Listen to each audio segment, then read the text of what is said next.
歼16D 电子战飞机首次亮相是今年中国航展的最大亮点之一。而就在11月11号，中国人民解放军空军成立72周年前夕，央视军事微信公众号周六报道称，歼16D 电子战飞机投入实战化训练，可与歼20无缝伴随作战。军事专家还在央视节目中表示，这两型战机联合会产生1+1大于2的效益。 我身后的这一款歼16D是这款飞机首次亮相中国航展。那么歼16D与常规款歼16不同之处在于，它是一款新型的电子战飞机。那它最大的特点是在它的飞机机腹处都有这一种电子战吊舱。歼16电子战飞机是国产歼16战机系列中最新研制并装备部队的型号。该飞机在之前中国航展静态展示时的说明中表示，歼16D飞机的用途是提高解放军空军电子进攻能力，支撑空军体系作战能力提升。 它是以歼16飞机为平台自主研制的新型电子战飞机，具备侦、攻、防一体综合作战能力，可有效对抗预警探测、指挥通信、拦截打击等要素构成的先进防空体系。中国人民解放军空军新闻发言人申进科大校在航展前接受央视采访时指出，歼16D投入实战化训练，进一步提高空军电子进攻能力，支撑空军作战范围拓展和空军战略转型建设。这是军方首次披露该机型的装备和训练情况。军事专家王明亮在接受央视采访时表示，歼16D的最大特点是与空战编队或者空中突击编队编组，从而进行伴随电子掩护。它的任务是压制敌人的防空系统，主要是针对敌人的雷达，通过电子干扰的方式，通过硬摧毁的方式，把敌人的防空雷达瘫痪掉，然后打开一个突防走廊，为其他飞机实施攻击创造条件。所以我们现在的训练呢，它就是按照未来的这么一种作战模式在练，这是适应未来这种复杂电子环境这样一种战场。它可以提升从电子战飞机飞行员来说，它提升它怎么样支援掩护突击编队、空战编队这个作战的。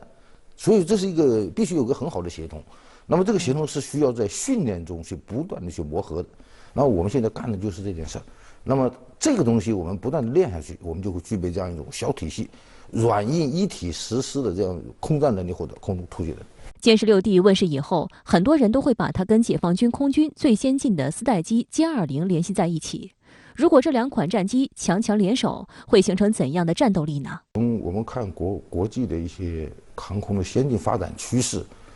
确实是一种很好的一种搭配，很好的搭配。其实这两个飞机的共同点就是，都是针对敌人的雷达探测。歼16是负责压制，不让它探。歼20呢，我躲开它的探，那你看不着。你想想，这两个东西加在一起，它一定是1+1大于2，甚至大于3的这么一种效应。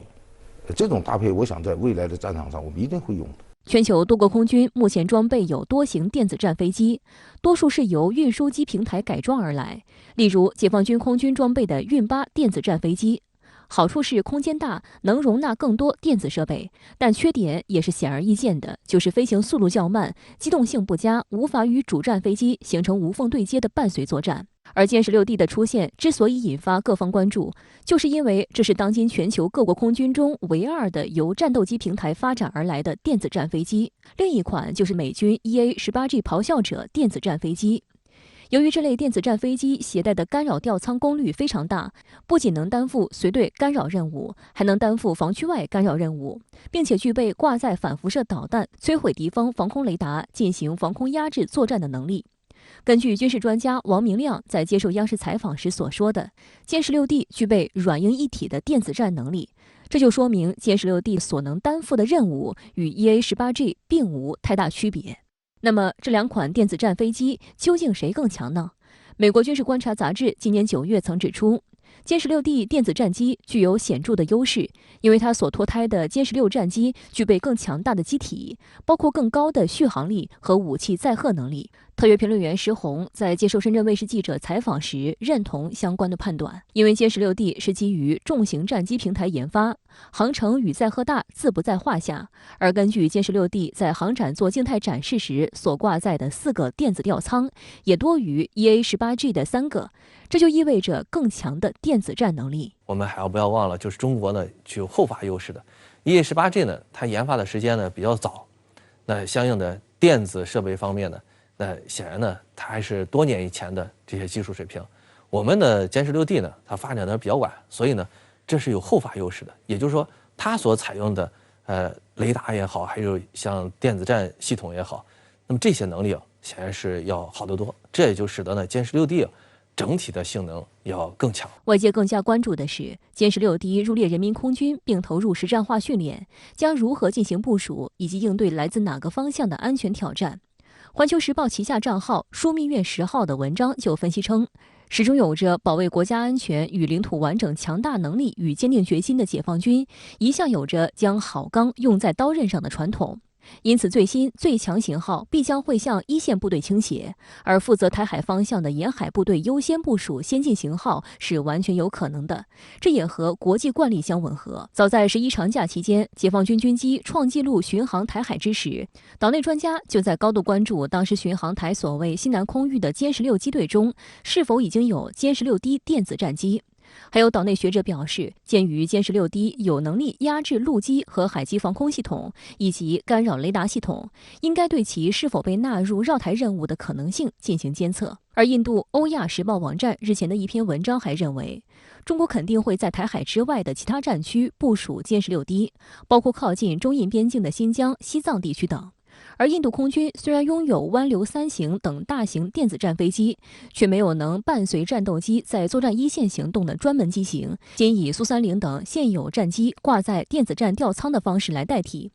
匿名的前印度空军飞行员向欧亚时报表示，这种做法无法与中国歼16D、美国 EA-18G 等专用的电子战机比拟，因此呼吁印度空军也应拥有同类型的战机。石洪认为，歼16D 是一款非常特殊的战机，是空军体系化作战的力量倍增器，可以和解放军空军各类型主战机型进行搭配和伴随作战，而非一定要混入歼16机群才能发挥作用。所以从这个角度来看，歼16D 的部署一定是根据实际的作战需求去决定的。也就是说，我要在什么方向去进行作战，那我肯定是把相应的这战机，这就是部署在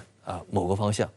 不一定说我非得是这个方向或者那个方向。这个要是跟国家的一个总体的战略，还有呢作战的需求，这种具体的需求情况呢去决定。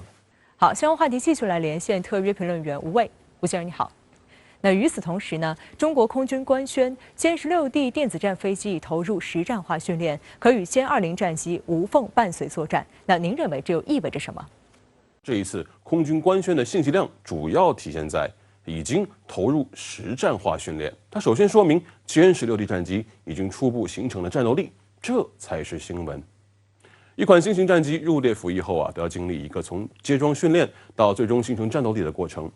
一般而言，这个过程大致分为理论学习、人机磨合、性能运用3步走。歼16D 战机脱胎于我国自主研制的3代半多用途战机歼16，基本飞行包线是相似的。作为一款双座战机接装飞行员完全可以在老司机的陪伴下，在天上安全的学习驾驶技能，缩短适应周期。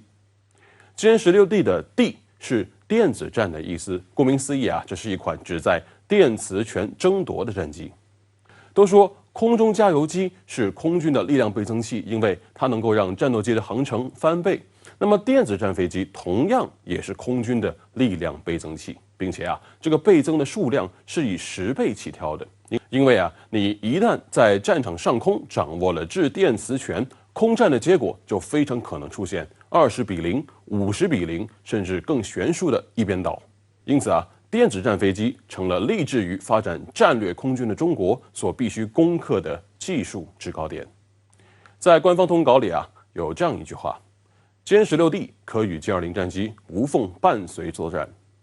伴随作战是一个专业词汇，它直接体现了歼16D 的战场角色。歼16D 的入列意味着我们有了一款可以伴随空中突击力量深入敌后实施攻势掩护的专职电子战飞机。这得益于歼16双发重型歼击机的构型，得益于它强大的武器挂载能力，进可攻，退可守，遇到小小反抗还能发射导弹一巴掌拍回去。歼20作为隐身战机，技术逻辑是让敌人的雷达无法轻易的发现。